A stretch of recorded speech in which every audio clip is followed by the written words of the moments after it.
ampanzo binduri baya po if we say development akachi eni ebedi kan ma na kire yen map no said ye beya ye behu na yetimi afolo enkomo no me bra akwa aba eye Ora Steven Atubiga yen ka se oye binduri deshe nti eno ane ne position yen ne di ni krom enkomo ofi Upper East ehonom.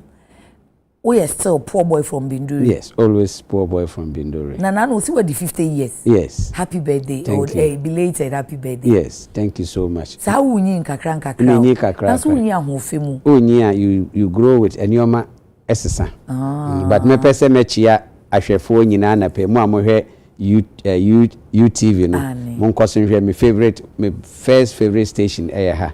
Me chia Ghana fo nyina chia o mampanyin na abede echire all my colleagues, smaller political parties, no, and all opposition political parties, me chair will be anapay. Na okay, sa 2012 no. Yes.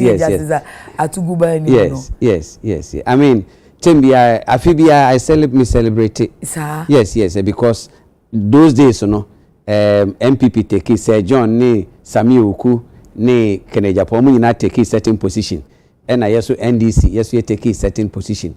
Because NDC is what you can do for the party, not what the party can do for you. Okay. And I'm going to mudu dwana di abubo ebi musu kopie justice atugu. Yes. Omu nyina kosi me kai Sir John baptism of fire. Okay. Omu ye but omu eya me de serious school omu am pass nti na omu ko fie no ye pass ye na medical crunchy. E no ko tumu no. Omu de ye ko school. Enti we do 50 years o kai na obu nkompon hwe wachi a eye na na ka obe kasa se de o kasa aye no amwa ko pie contempt akochew. Yes, mame mi wi ase nyina the best home ya menya wa asasi so amenim se metimi ada aseprem ameka se mada sebi ma wi ankro no a onya no suo kra no me phone mfre obi mfre me for school fees obi mfre me chop money obi mfo me phone ringie 3 days na menya ewo contempt charges no.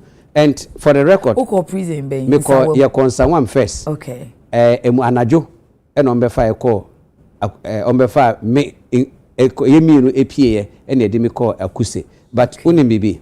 Ye ka se un se 3 days no aban for 1 day. Okay. Ye ka se me mefi mpese meba. Omo kasa ye pa omo frɛ deputy minister for interior data Galga.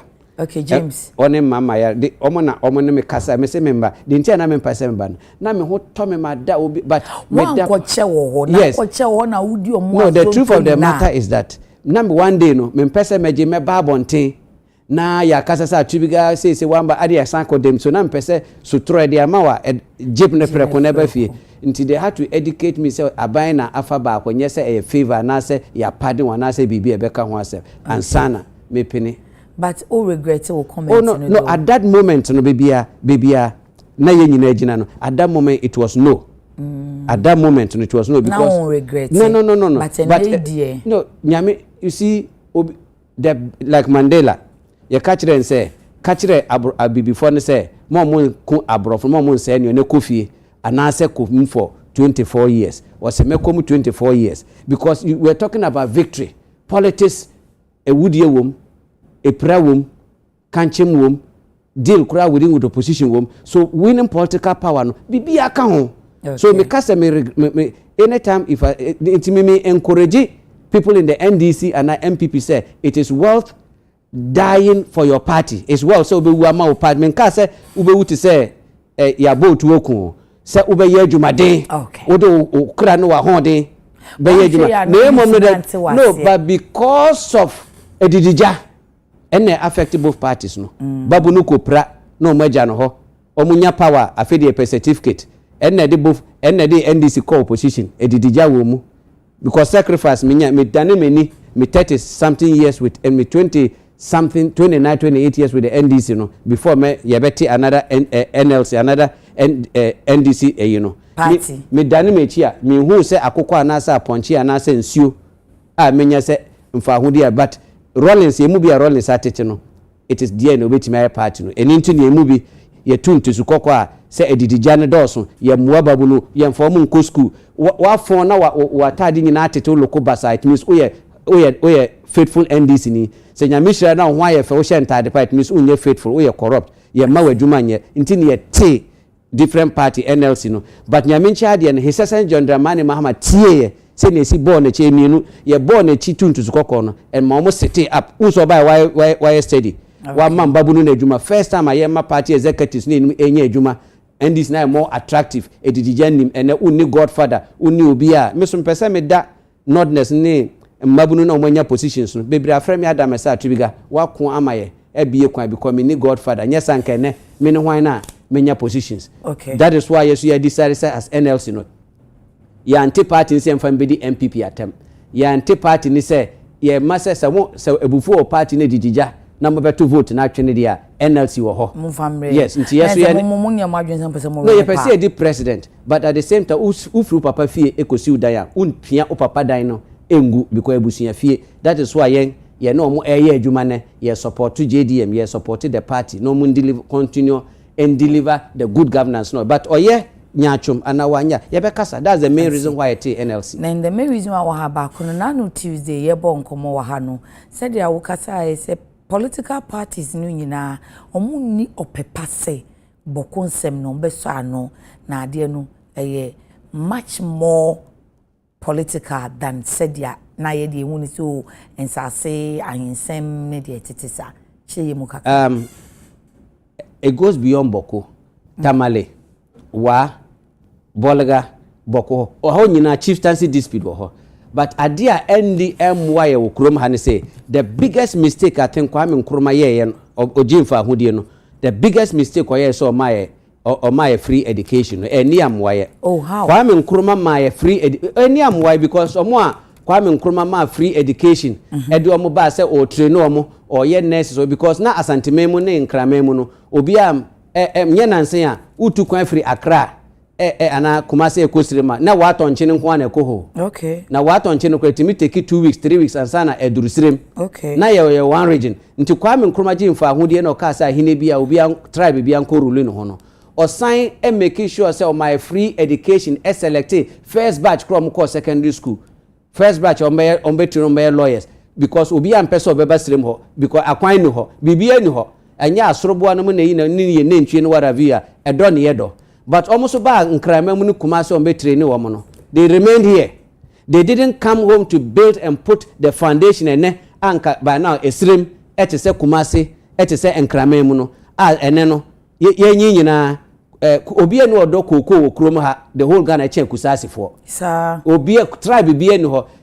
asantemem na ye aburu chire obi afrisire ma ye ba ho na ye bedo na ye nya ebusanga Volvo ye nya esika to ye ntoma no ye ebusanga Volvo bicycle kese no na ye nya na ye ya be ware ufri aburu che ba doze ufri tesese na asantefo se bi omukọ Germany no sa na yeso ye frisire ba ye ba asantemem ni nkramam a but your leadership no afeli both political parties no afeli as a matter of fact say nye His John Dramani Mahama ena abe share nordness enimonyama ebia Ghanaians if we say we are also qualified or we have what it takes to rule this country we are not our said nordness accept to say when it comes to political differences it's about Ghana but not on our base nordness as individuals such the national every nord na betimi apene and one penny so when it comes to politics in Ghana here nordness or nordness don't matter.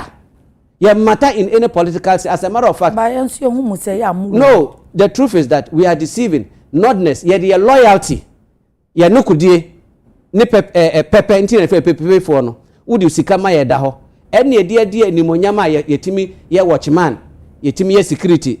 Pepe ni ye security ye watchman. What ye beye.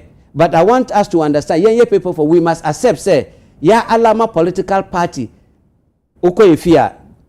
Ukos Norfa, bra penye or started from UP, ebe MPP, besine. Ena ebia bra ketwa, started with CPP, ebe drew a friend say PNC, ebe drew NDC. Inti uko efie bia na. Ye in the only people are, ye ba fie dia we are one, ye kwa bontia we are different people. Adentine tisa. The entire tisa. Intina chese mampusi eni kusasi foi. Omu be drew south ha, omu ye one wo. Yes, until say ye sha se kunkum ye ho ha no. ye ba hanom na ntakwa na esi oboko no ye ba nkrama mu a ye wa calculator station ye wo foyo ye wo joma ye ne langas together kusasi moshi mampurushi ye nyina ye ba akokọ langas ye de wo krom ha usakwa asantema mu a bese no ye wo alaba ye wo moshi zongo bantama no na asefo nyina na ye ba ako but aginsem because politicians no ena annoa bibi asi yetimi acycle ye ya corrupt your mind ehun say oye ohini na gateway a oye NDC oye gateway a ohwa omo a friends national liberation amu na tu nkroma se nti wo ohini na opose NLC no a udi nkroma chi a oye ohini no omo baaye omo ji ahini ni nyina ede dodo na ede sama omo support omo timiti nkroma no that is the foundation politically that is the foundation of politically awura ya hini no mu ohwe tamalise ya andane ambudu baako ye NDC baako ye MPP enna achichiri besi ne obaboko nso na obaboko krom na ye fra papa bi Imoru Salifu ne IB mo Imoru Salifu Sule Yirimia omo kra omo papa omo na uka nkruma bombing ewo kulugungu hono no enna NDC nso no Rollins edi NDC ebe introduce ama Upper East no ode mama mprushini ofre meme papa owo me ofre honorable Cletus Avoka ofre omunyina atena kusasi mpenyifo say look muna hine ni yamodea what you say by the political power na mama mprushi for oboko no so that it will balance the equation it is late Sheriff Guma mukai regional minister bi ne ho kokoko fefefefe te say Rollins time I see ko wo meka no okay nti won na je NDC no say party be ko introduce ma community no nti won na introduce ma frafra wo Talancio North Upper East tribes ni nyina won na introduce ma echechire such the mechanism no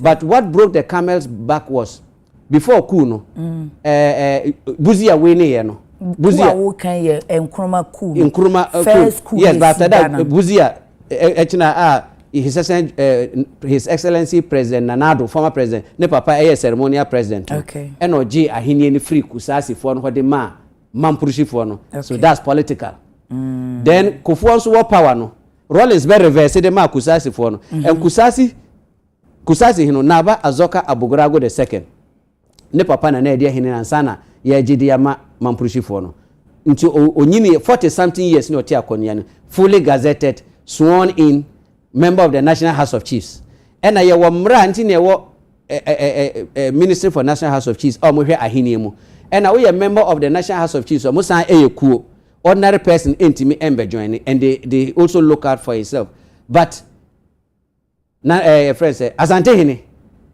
the most powerful ohini ewo the whole Ghana anybody can take it or not because omo ahini asante fo etimi enwene asante Emma asante eye fair to the sense say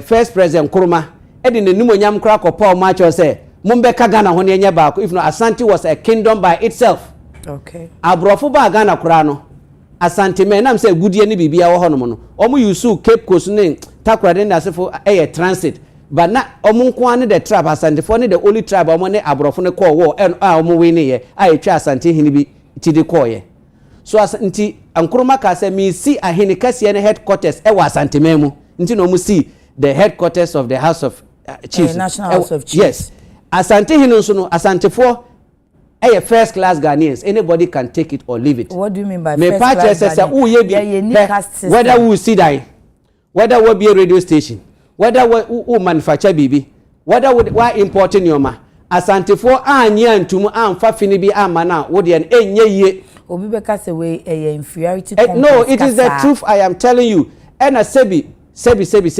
Asante for na run kro ha businesses ye omo nche me businesses bi anya Asante for na run phone so your business equipment phone so your business mame ansa na achemfo ehun se kraman nam ye de no na pepe for awia manasa I see I am not disputing mame musa wasem yes say ye ka say politics we mo ya ye te say ntokwa ine wo ho empo colonial era ansana ye ba benya Ghana nti go coast breast no na ntokwa ne wo cheche ya wo ye Nsroma esi mediama mampusi foi mediama kusa asifoi no sa before Nsroma time no na ntokwa ne wo no eno nso ye beka ne se before Nsroma time no before colonial time no ye kusa asifo ye na ye the only tribe ye practice ahenie ye practice tindana ye tindana omune gunsa emansa asini nyina omune hwensa asini so asini wo nsem yes so during the slave trade ni businesses no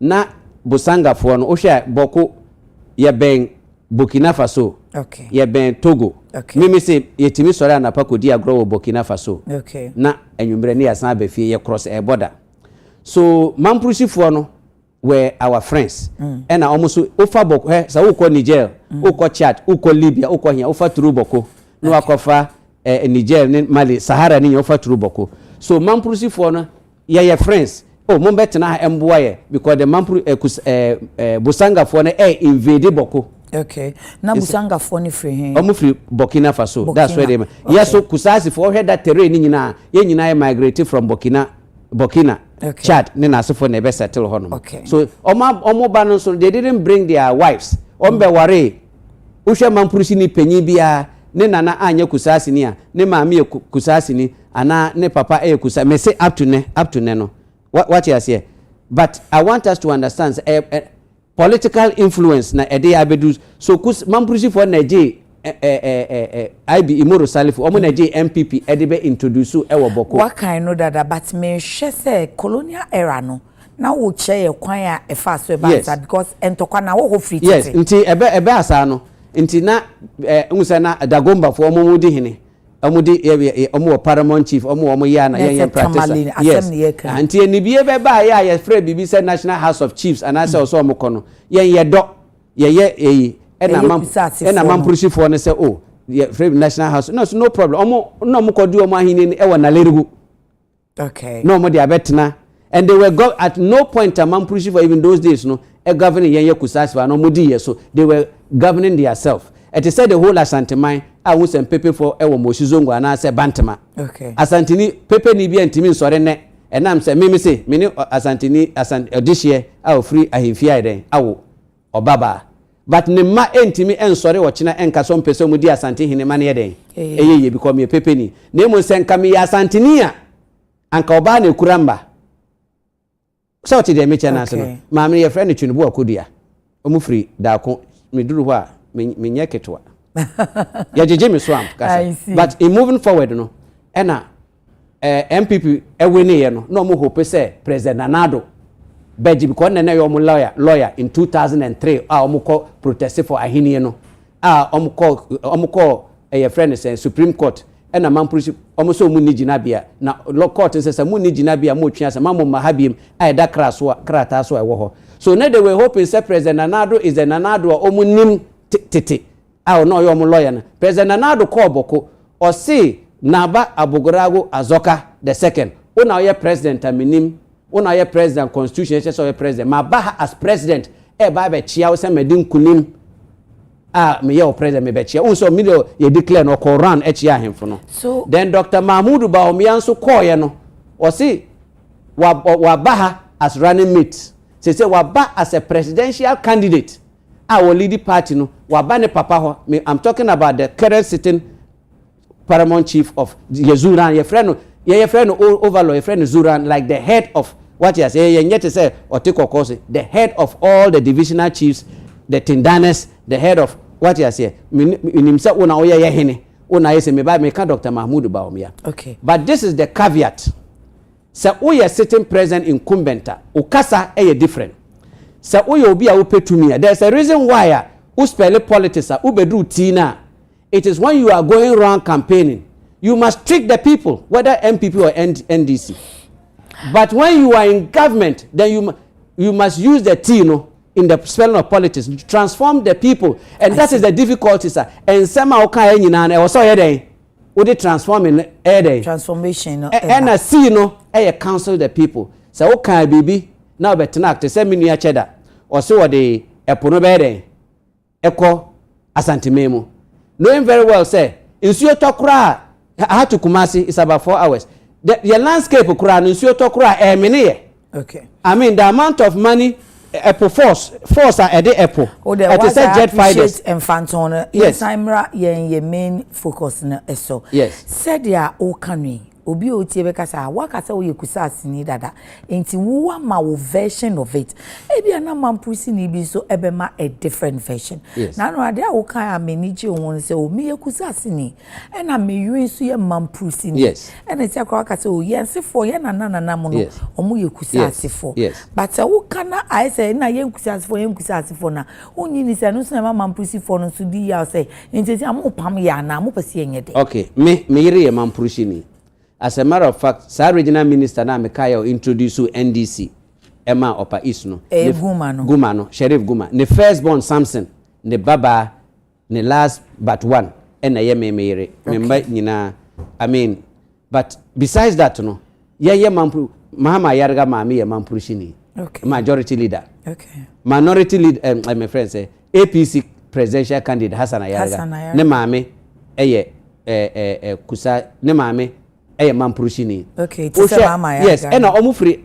I hear cry for you say one day, almost party no. Na Mampurushi for crying and swear some small ahinibi and on the man. Until you no do na your friend is saying Mampurushi for. Yeah, one blood. Sorted them mission. But I want us to know, say, it's hard time and paper for Kusasi for Mampurushi. I was say Jenny, we should think beyond politics. And Kase, there is nothing in the north. The Adekye Nsroma are attractive. I was saying whether Mampurushi or Kusasi, we should think and know say there is something they call club. There is something that just a restaurant. And yet restaurant. There is something they call development. Okay. Buying Sikana, Omodiye, Amokas, editor infrastructure bano. And we also must think and accept to say no government, no president, whether NDC or MPP, nobody can give us peace except ourselves. Yeah, I know na me pese. Our biggest asset achievement, me nana, me papa no. I remember me yakwara 5-7 years how to shoot, how to do so many things. Me nana so me no. We firstborn na the pride is una na tete. How my grandfathers training me because I'm the first grandchild in the whole Ebusiano so. How they train me how to shoot because their pride is when they are old, when they are sick. All their weapons, whether kotokuro, whether kuntu, how you into a giant, yes. And then my father did the same thing. So I have done to my children. Me maybe who are even kitwa to verse 7, 5 years, 4 years, no. Say madana ure me fee. They know where to go and pick a gun. My child, all my children, who was say what is the and they've trained them to be brave. They can go through shooting of guns to bring food and come and give to the warriors. Nah, Mr. When I take my me do the same now. No matter your education, you cannot be sleeping in the house. When the youth go out, you must join them. Now, Mr. Tubiga, say a pass what free sabre who training oma. Yes. Into be all wofian so no training in mouth. Yes. Into say they be na mindset no any say as I say to kasa. You better na sum train. Say no. I was say yen sirim for yen binduri for yen boko for yen gambaga for na lergo for no yen who say nobody can help us except ourselves. Say car chim bus chim all you can think about is who kana as obofo ehun friends say wansane no aboka no mu penyan is unacceptable. Today as I said I feel more safe in Binduri because I'm among my clans.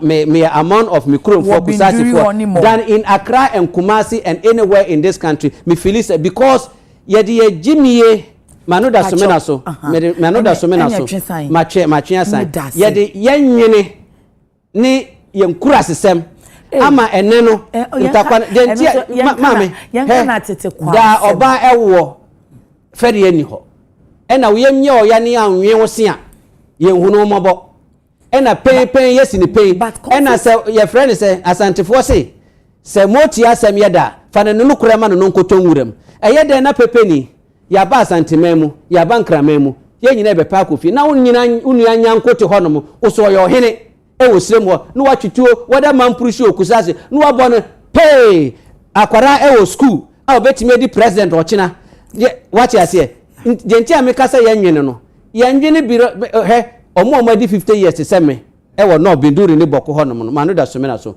we don't know anything besides adia yegidie yetuo yes, that is the only thing we trust at North for. And a two to say chopia. Asema make her school so one koye nurse na one koye teaching na Bibia Nsroma.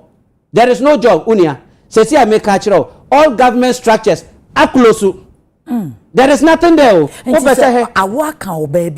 you. Omuda ena soldier for no so no. Omu obi kunu, obi ba, obi nana. Omu de omu kraba beto no mo say omu ye peacekeeping. Omu escort to make sure say ntakwani wo. Ete say me ba, me nana bi asori so person ya asante hene. Na asante for say there bi unye wase esrem. Na bantamafo no. Omu betwem akwa amokoma na omu betwem akosen akọ buokromu a e o se police here there soldier for there escort because omu confirm insha ba bia abo bi betwe o ma there awi na e ba ne sa na e bia se bi manu da so me na asantini hu se ka ne twem ntafo ne twem no na omu ditu ahyem kanya yeduru wale wasa na omu ye e na bindu ura bolga na obegura Zabila from Zabila wa ba bewura Binduri udu Binduri e de kwani nyina. If we're in escort now, you are on. But I'm saying that it is wrong. I condemn it to the highest level. Our chieftaincy is not worth whether Mampurishi or a Kusasi dying. We should know, so we are not next first. Before even tribes, not talking about political parties. I didn't tell you, GD was anti-memu say, you're afraid and tough war. Because we didn't care, so when you're watchmana, no afraid in your bra, who bet me a garden boy. There was no tribe barrier. Now we so friend in ya osobra osobeye cook na we aba we so a driver nto baba na efe mudi sika jaya mbaba hu ni pepe ba na ye ni abie udi sika bra ya yes ye ni nsam ye fa ncha ya ho fanya business because you tra we have forgotten what made us nordness. What made us nordness loyalty, honesty and love. Ya tuning in atrim near this love na come political parties NDC and MPP but when in BB the best love and the best happiness, any political leader, be it NDC or MPP, NSC or PNC, so who said, so a paper new or a wanyo, wa bobi chadie, or the second will be wa bobi, say or pewasem, say we a politician, we a political leader. We including myself, we enjoy seeing so be a co, or be MDC now, MPP ni abo NDC. So I can tell you without fear, I'm guilty myself. Yeah, ma'am, more fan me, but how a Kumsin? Yeah. She's not an ordinary woman or an astute politician, very intelligent, or a go-getter. Me bomb pie cross MPP for cry a man or women organizer because very brave based on more power, more political power. Ejuma odi ye o 222 ne bakra sort in sensema. But yeah, bona na o rolling na oye no. It was so beautiful. I'm telling you. Now I am a first. Look, this is a strong. Look, I don't see. Maybe I don't see. Peace. No, me try to explain it, baby. It was so nice to see a political leader, very brave, very strong, falling on the ground, especially a woman rolling on the ground, doing what, taking those punches, and she stood up on her feet. I clapped for her. Okay. I admired her. It shows that yes, she has shown that what a woman can do.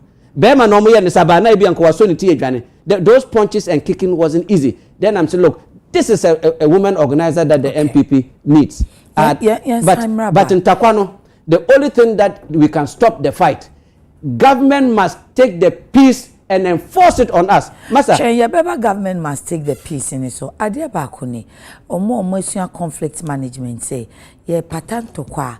Yemfana nye denso if you said your tisum no onya kane a wonyensum obi beka se dia no pay wahiti a ububom na anya no kura besia ma omubu afu na eye akrokro adefe ene kasa kire mame yesi nsu ya odo dware akokɔhwede no saa nsu na odo dware confirm but when it comes to paper for ntisa adin paper ni ade adwuma ni ho okofa tuo to a omo mpanyimfo no se yemfa se MPP wo power sebi o se mame nka dia me pese me ka but aso ibi manu da so me na so aso no so nye okay penyi boni bi opeti anu won krama mu okay nti obeka obetima aka che NDC ni se munko mbrante munko botuo no wa ha mo boy gidige na empanyimfo ebe frɛ yebebu se yepeden yes yepe contract yepe se yenkoka want to sika ne san na o ma san ye nti o munya sika yetimi to taa mo what you say yetimi to ataye enani nyina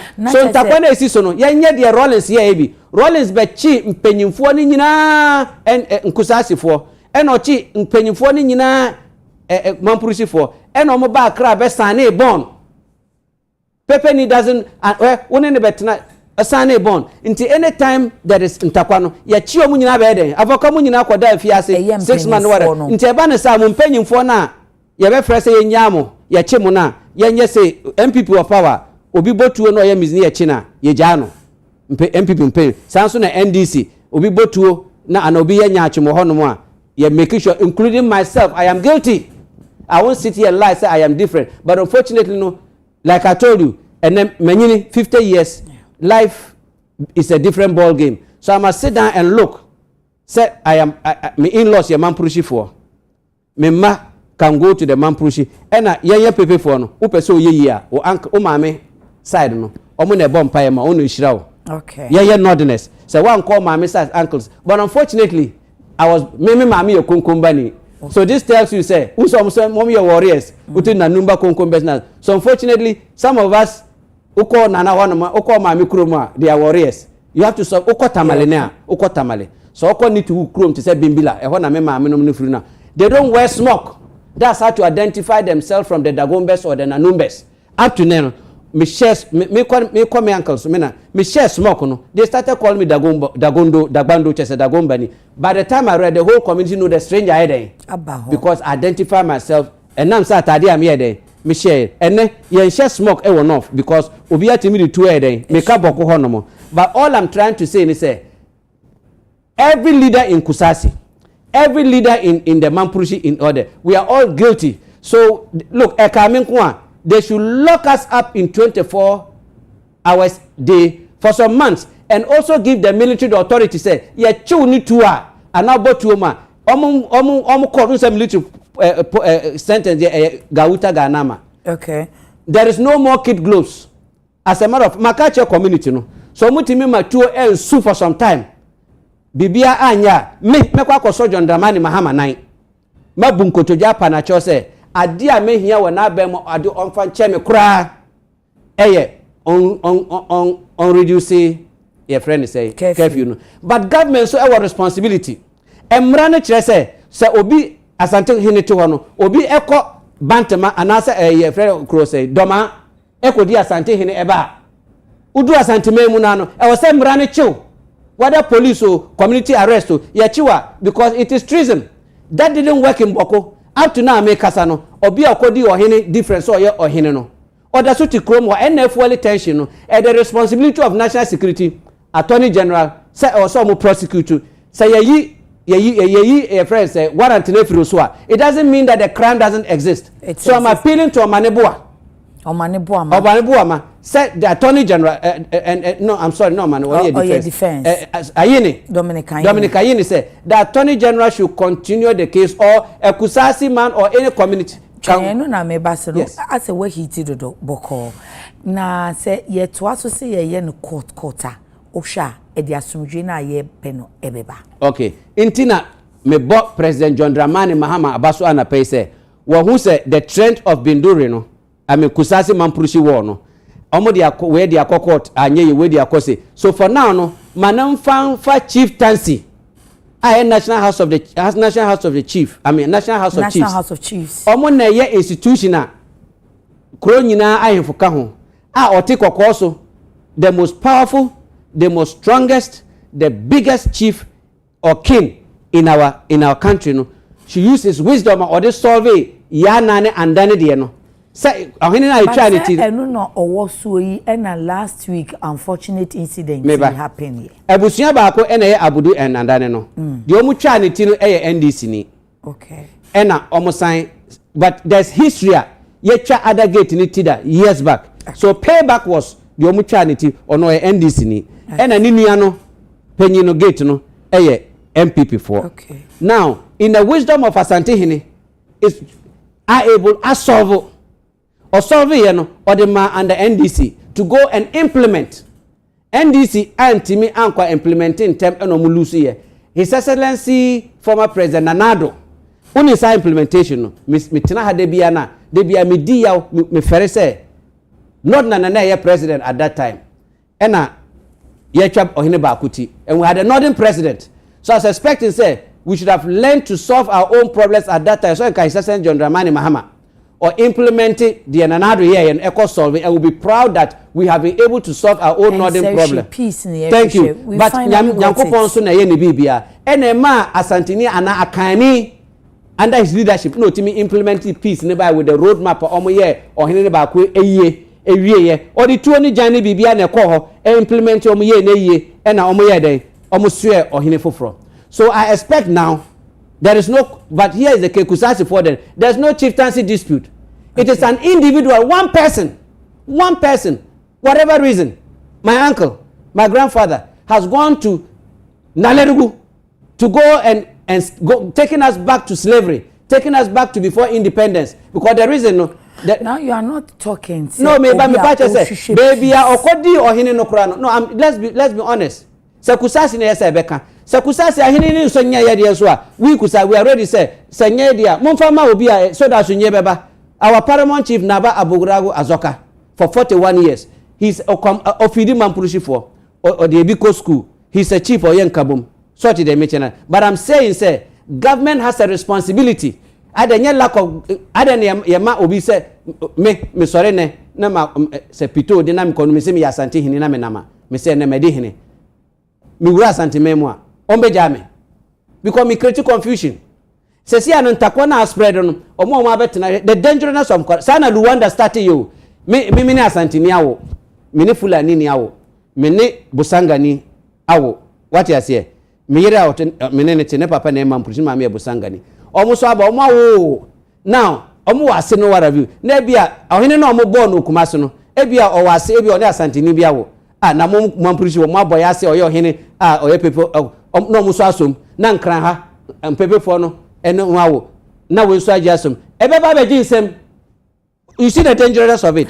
Intina me pese danger ne intina ye hwehwe say enka wo a wo free benduri na unka wo ye kusasini na wo ware mampusini no ube gire finfini na no se de na wo kasa se wo ye nyina ye nte ase na ye masumdwe kwan na so ya na matwum aba kwan nim na makai wo se se wo ka no se de wo ka no ya ebufuo no bese aye mo intino boko wanye ne saa dia ne buafuo no ye nsan fa ebufuo nkohia ene but de me kan se wo watwa so hu so ye watwo ufu trotra obi betena so was say ye pipe na mu ne hu se tokro damu ana se e pan no ana pai no nokura dia ye ka no because for the first time obi nka se papa ne yo hene a o yo hene omo fa ma no se si ano so omo ka se wo nyo hene a obeti ase se onyo hene. Okay, Asante hene ho na yakwa Sese John Dramani Mahama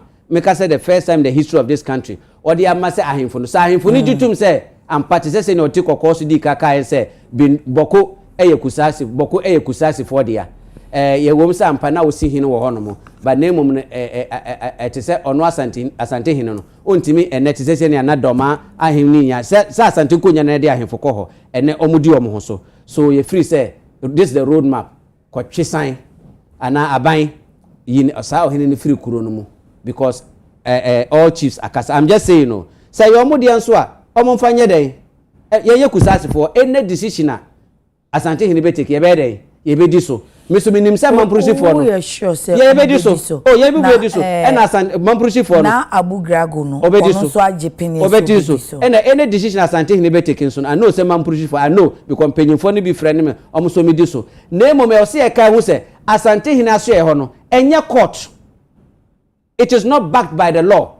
It is mediation and oye. So as Kusasi or Mampurushi have the right to say dear waka me asem kana me mpene so it still falls back to yanya Kusasi for na Mampurushi for the day ye be pene say oti kokoso na paka mu de na ho de ni tumi ni nimonyam ni nyansa because oye bigger than any chief why so Matthias ya na muko yi but the entini yesa ku ye ho the entini awudu be kwa akoboni ni wa ashama to the sense na your friend say Yakubu so asori no so akwa school wakwa Kusasi ni o Mampurushi no akwabono. I condemn it to the highest level. Obi a condemn na sesi anu baby ye dru no eye more than just condemn. Thank you. Eye say yenye den na yenti ye ho asese boko adie mfie bebre emfa so bi amae amampuntu akachi said ye wa woka se hwe ni wo no enti yemfa yetu no enwu ho sa ne ye hwehwe yo. The first thing no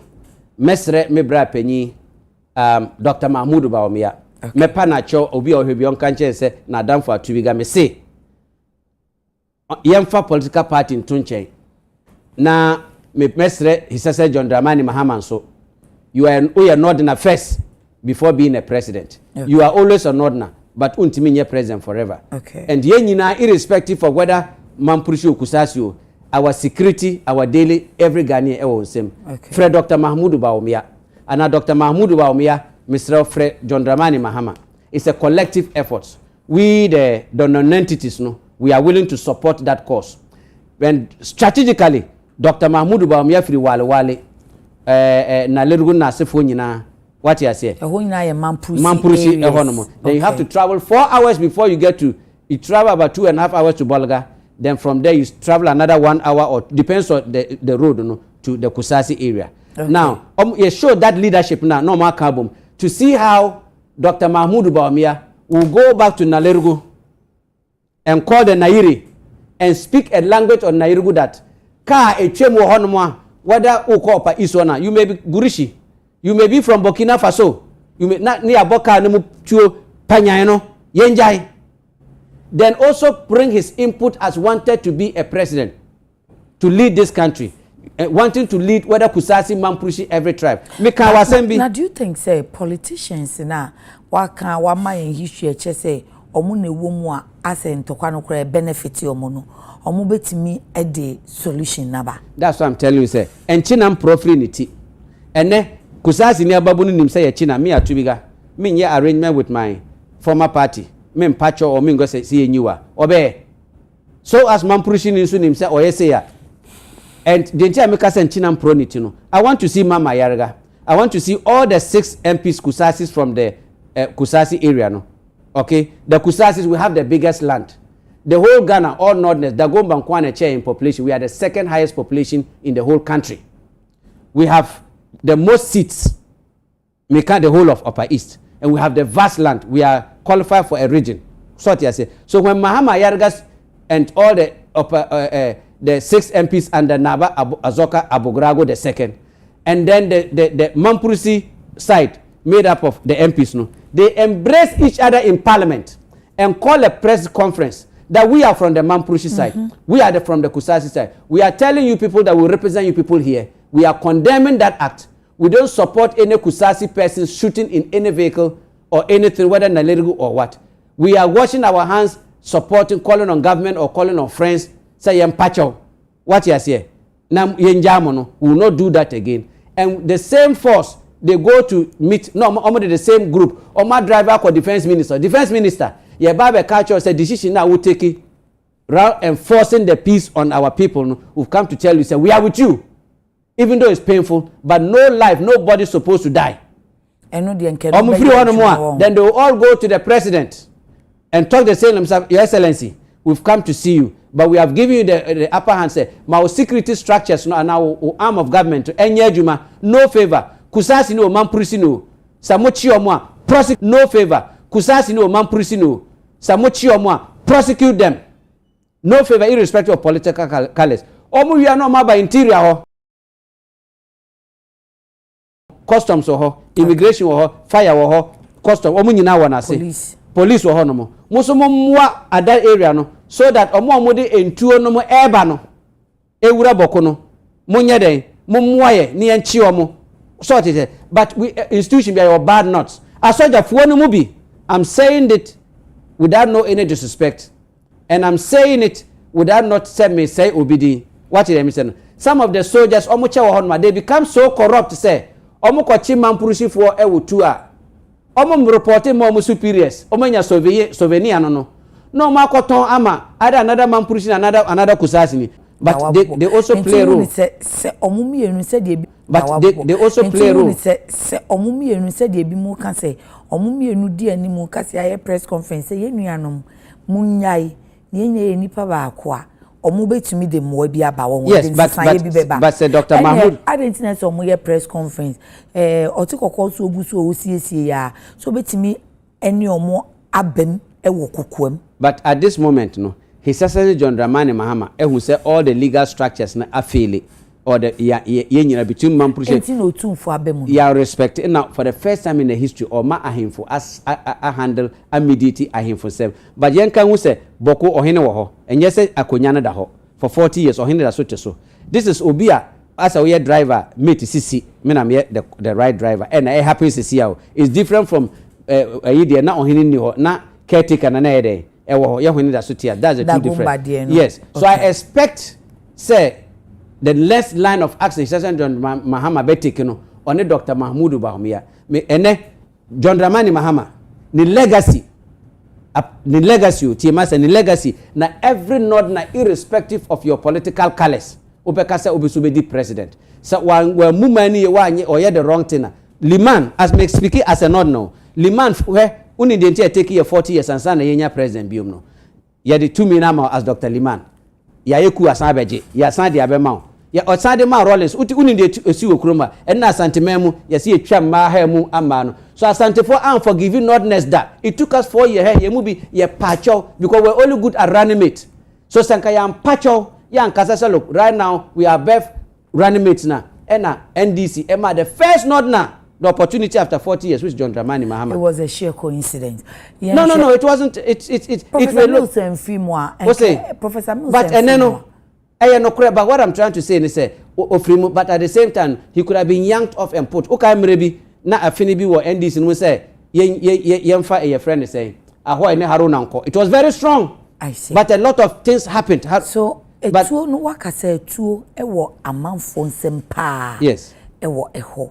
Wo nsusuye mu no ye beye den age etu because obi obeba peace accord ye beka wose Matias ye nso na ni tuition ho ti afi wo kwa ase o media me pasumdwe waso am ye se o mpanimfo na anso na omo ya na omo tifie na omo asoma nkuma no nti ye beye den agege sa etu no a akodi nkrofo nsem ti se de wo kan de ase etu no kra ye ti se nnantwie no obi a obi. Yes mame ya dom na hu se pepe ni bi akọ school sebi otimi cambro for what have you ya ma free education enye sanka enyina ye gusrem ho no mo wie mbese ye na nyina papa te se bantama mankwase what is no I'm saying the truth ade bia de ma free ye enjoy free education free ye nyina ko to the sense kura asantini ba timi ye friend ho Amina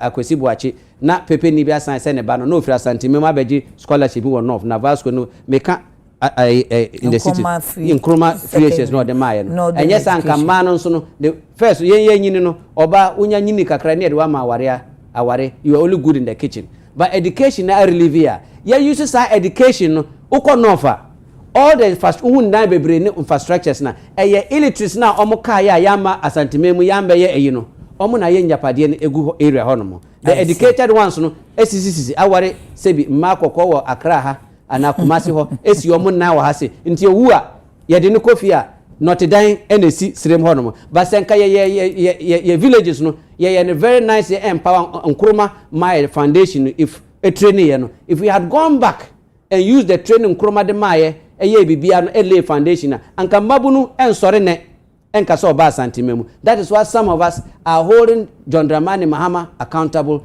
and also holding Bawumia when he get the opportunity say we don't want anything, we don't want the national cake, create the environment to say asantimemu hanomo so they be attracting investors ebe ma obi ade nisika with certain incentives and tax reliefs so that obi asantini sorry or the nisika onim say honomo no mekoton bayire na maybe a factory na me chief no mekoton so we are now holding them accountable. Usha me criticism to John Dramani Mahama everything I criticize my big brother he has done it. That is what to the extent says here no I am now finding something else to accuse because ade aye accuse you no why so as a free say Dr. Mahmudu Bawumia so no so your opportunity no where MPP no is going to create history for the first time in the history of Dombo.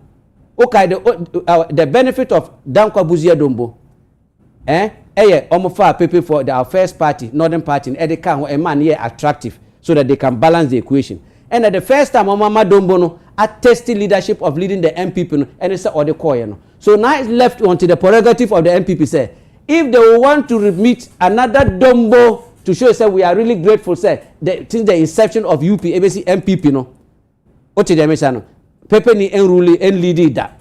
And also, no, there is a good reason why. Is it about Pepeni or Lydia? Because that is when the leadership one people, they handpick nodness, whether NDC, MPP. That's why a Fakra and a card bearing member. Said the Awoka say yes, and also contributed to Entokwano because they see a Ghana Hayetino. Yeah, yes, you Abrofuno, ye too racist, but only in the sense you true journalistics. Mammy, UP, MPP, Eya Santa for dear, or Mutin wa him fee. So who's a pepeni, a frank kutunkuni, Edia Santa for him, Ewa Belgium, and I aquaside air sadwa, either or Pezongo Hinedi, or Perdishia Bia Warrior than Gangaria, and or Passantimamu baby atna. So Santini, Eddie MPP, a pepeni, Eddie MPP near a chia, Ewo Asichere, Ewo Dientia, and your croye, and Chesse Afe ye, Sebi ye ni bie. Asante for mwamu kama asem se obi andi ni lemu mi ole ni mu bi ena me kire okwan kura ye faso a se wadanfo e ya sorobo a wopoma enkasoro pepe ni bi a waye yi bia no akanni na ama na meke pepe ni sikani bia no waye yi ana whether politics or what e ya santini akanni na aso yensa kire me sikani bia we pepe ni wo sika na me kire wa santini o ma no enye sika said ya wo ka say ana politics mu. Sometimes I fear for your life. Gentia make kasa no so that ye be ube sha usu ne uban. I say wo destroy Boko, you have nowhere to go than Boko. Me pa landlords kro mo Accra ne Kumasi say mo pam ye. Ma mo maye dan biom. Sa mo maye dan wa asase ankramemu Kumasi kro kese no ma. When we turn back, we will know that home is home. Yembe ye kaya ye entotu abobanko. Yembe toka ye say me top pump action me di kosrim. So when you start sacking us, we will know that when curfew no Kwebas is a free stream. While in a boko a free chronomo. There is nothing attractive there. BPN honomo. Soldier for 600 no. Yen young man money me and say by warrior kahon. By the time we end we can't even handle them on bed. Yes, soldier because yen yaye. Bema be a jan obi wa yere nine enum. What Janet in Cremomuha, ye kaya ye langard, jam man or now could do honomo. Come a wasrim. Mammy, obiafon. It's like, and that is how Rwanda started. The entire movie suno. That is how Rwanda started. And then every northerner you see in this country, whether Accra baby, they are armed. They are armed one way or the other. I am telling you the truth. And when a man is from the north, from Warzo, Nobaha, or Amia, or Comodina, the next thing, what does he do? Or the robbery. So that is why I want the security agency information. Look, Atubiga, I called leadership and told them, say, the policemen must leave Boko within certain hours. Put me on record. Someone you no policeman will survive there because Omako lead the man pushing for no. Edu Omaba Kusashi for market no. Or he say, Mina Crony media. So also akoji to mina. Per assassin a one casawade or market for my own crop. But now it was so serious. So what did they make? So the policemen had to leave. But man for Kwan Paso, I was saying come in crofobia. Every man pushing leadership. Amomo no ma kokusasi leadership for no. E no ma kokasa look. Yes ye kon say ba misremo e kom e wo me side hono.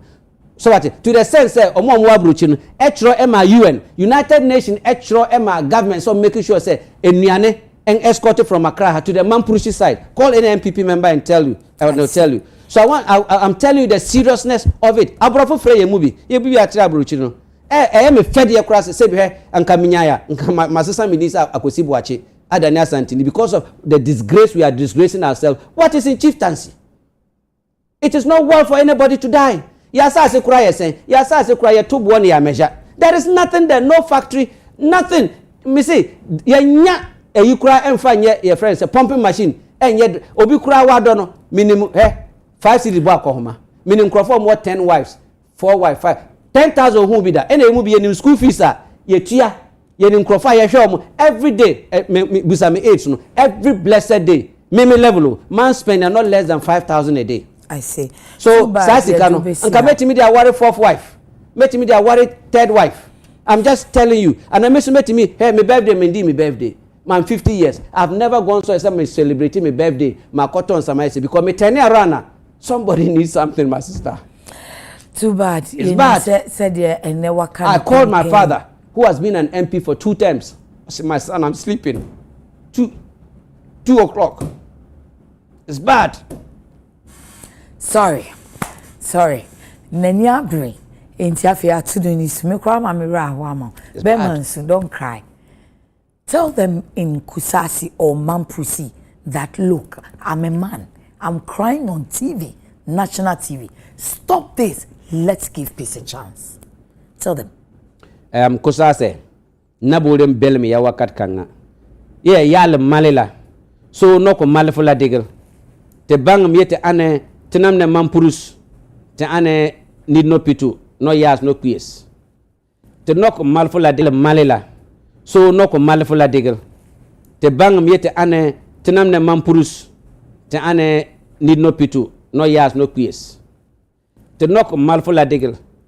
Meda bodem sos mampurus la. Hey, I didn't take mine. Iya usa noko malfula medigel. Ini. Dina. Na so roko uwa ina kusasawa mampursawa mbwa mosawa woku aje bindiganna don Allah don annabi kana aici daga foyo kana aici daga sawaba kana aici daga moshizongo dan wanka kusasi ko mampurshi ya gani ya saka maka bindiga ka kai walwali da bas kuna wuce wada ka zama frafraniyo ka zama talansi ka zama goni iri saka ma bas na bindiga lore kuma ya kai boko za si na tinga wa mampursawa ke ciki saka ma bas na bindiga mu bari wannan yo kowa kun gani mun ci da ruwa ya ci mu mun ci da wuta ya kone mu ku don Allah don annabi na kama kafan kowa in kuna sallah kuna jummani kuna wajen aure ni kuna makabar ni a tubuga ni na daga hannu fi sabilillah kaman a biri fadan ban yada wa buga cikin lore ba ban yada wa kashe kowa ba misre pepe fo se misre mu yanka wuse ye pepe fo first sawuti ukwan no no bi tu abebo usu di tu abobi memfuaso ne emfuaso kina yenyai obi enu obetimi ama ye peace accept yourself. I don't care some kofa American forces baby kroma ha say mampurushi and kusasi peace start from us first and sana ya serve the plate of official peace no so misremo it is not worth to say ube hu se basi twem na di tu abom whether mampurushi or kusasi me atubiga meteo me mama me saso say adie friend say wudie so be kunua in the interest of so pa hiniedi misremo yenjai yentwaso whether we mampurushi no kusasi se wo ko okofre nyame a ofre nyame wi a ka che nyankopon se aboroso mejai ten ka che onua yenyai se timi ye sa na soja yesi ye pensuo nsuo amene ye nyina yesasi ye soja si ye nimko ene jana den won sa hye ye nyina ene pepe ni bi onam nkrame mu kumasi krokase bia onama na otwa nachi obia ufrosu a ose mi ofi a mi wo mampurushi for line mu mi suro mi nse mi nkrofo obia na mi kosra alaji moshima no mi ko ne dem oyare eke dan nchen pom action dan nchen pistol dan ayu mi gura ne dem ona papa ne hyase esu obusa mi se eba ne se ne beduru se munyina munim papa no so mi sremo and no matter how armed you are me nambo no I would like to say me jam ho but when bullet is coming no matter the security that I have on me the bullet doesn't know strong man. The bullet doesn't know you are TikTok. The bullet doesn't know you are an officer. The bullet unless you can bulletproof. So Mr. Everybody munisa munye safe no. Yemwa ban accept the curfew. Munyina mundana munyene. The curfew will let all of you think. And I support His Excellency John Dramani Mahama curfew. He said, even if it has to be 24 hours, me atubiga I support ni na demu ni nyene. Mr. Dr. Mahmoud Baumia. Midukotodwe epanacho and the leadership of Mampurushi no more MPP no say yen ena mesap sre isese John Dramani Mahama with the leadership of NDC kusasi o Mampurushi o mo ho say yen the political lens ni nyina mfanto ho presidency and leadership MP will come and go. Do you have a home to go? Asantini bia wa ha owosik uko agogo uko abebrese krom uko goso uko mem omasi omo manchi sesi ho ama na ye fefefe ye nyina ye ko ho as yabro chire. We can also do same and hold each other. Let's see how government, whether NDC MPP, can bring jobs, development. You are not good for guns. You are not only born to live by the barrel. Yem building up so that we will be respected. We will not be seen as violence or talks. Let's change the narratives. Love you all. Stephen Atubiga been doing ni wakase been doing na cheso ye kusasi ni na onu de o hwehwe asomdwe for both kusasi ene mampusi yenso ye hwehwe se asomdwe be ba afebo se de be ya ehon so betumpon na ankachi enkwada wo mu free ho ba no wo mu so enya daache pa se nkwada wo mu wana fo ha eninti over to us as a nation. Yakwa ba part 2 mponimpo. Yet vetuaso.